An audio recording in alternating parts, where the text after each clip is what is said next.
Steph Curry hurt, Chris? Look, I'm gonna have to take him by his word. He obviously doesn't look right. I've asked him repeatedly, "Is there anything going on?" He said, "Chris, I'm fine." I'll take him by his word, Rich. But I will say this: if he's not hurt, then I think he's just still getting used to being back playing at this level. This is about his fourth or fifth game back since that injury, and Houston is going at him like I've never seen anybody go at one individual player before. So I think it's that. I think it's just the rust along with just how relentless Houston has been in attacking him. Yeah, I mean, 23 times they made sure he was the primary defender on Game 2 night, and Game 1 they tried to do the same thing to him too, but he definitely played much better in Game 1. I'm wondering how the Warriors, best you can tell, are taking that Game 2 loss. How are they taking that one in, Chris? Well, I spoke with Kevin Durant about what Houston is doing. You know, when Stephen Curry and Nick Young are on the court at the same time, then Houston has two options to go after to try to get those pick switches and try to exploit that. And I asked Kevin Durant, what can you guys do from a team defensive perspective, because it pretty much takes you guys out of it and leaves it up to the individual to keep his man in front. He was like, look, he's like, Steph and everybody else just has to man up. He said, this is old school playground basketball where you just got to keep your man in front of you. And he said, we got to trust our teammates that they're going to be able to get the job done. And Rich, you talk about those 23 possessions. Look, they try to go at them more. So that those 23 possessions don't take into account all the times they're trying to pick and move Steph around. And he's like, Steph is working. Like, he is moving his feet.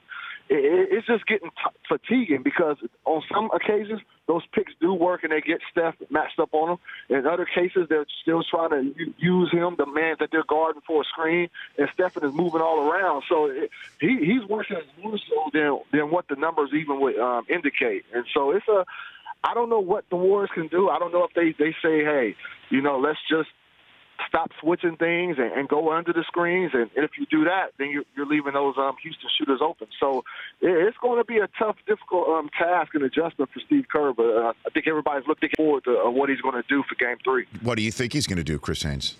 I think he's going to stay the course.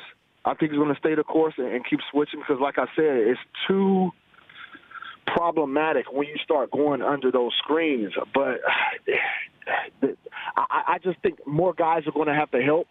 And then if you're helping, then you're leaving the P.J. Tuckers and Trevor Reeves open for those threes.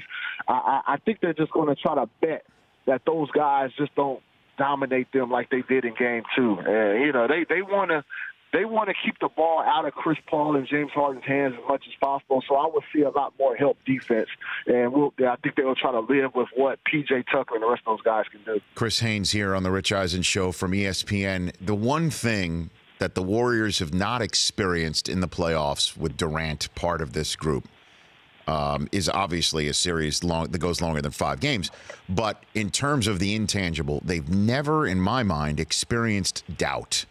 Do you think that's possible to place that into the equation in this series, Chris? No, I certainly think it's possible. I don't think they feel that right now. I talked to Draymond Green after that Game 2 loss, and he was like, he told me, complacency could have, dripped in, after they won that first game and took home court advantage away. And he said maybe people were satisfied. And so there's no doubt. I think they feel like they'll be able to come home and take care of those both games and go back to Houston up 3-1.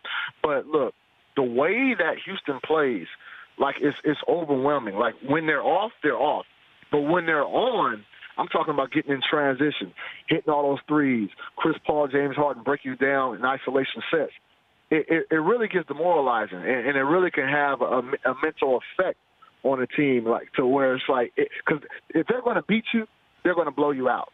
That's just how Houston plays. So I can see if Houston gets one of those games like that where they blow Golden State out at home, then yes, I think you could see some doubt playing a factor from the Warriors locker room. But as of right now, there was no sense that they feel that way right now. But look, this is the series that everybody's been waiting for. Golden State has been looking forward to this series because Houston's been talking trash all year. And so you never know. But, we definitely shall see soon. The Rich Eisen Show, weekdays at noon Eastern on Audience.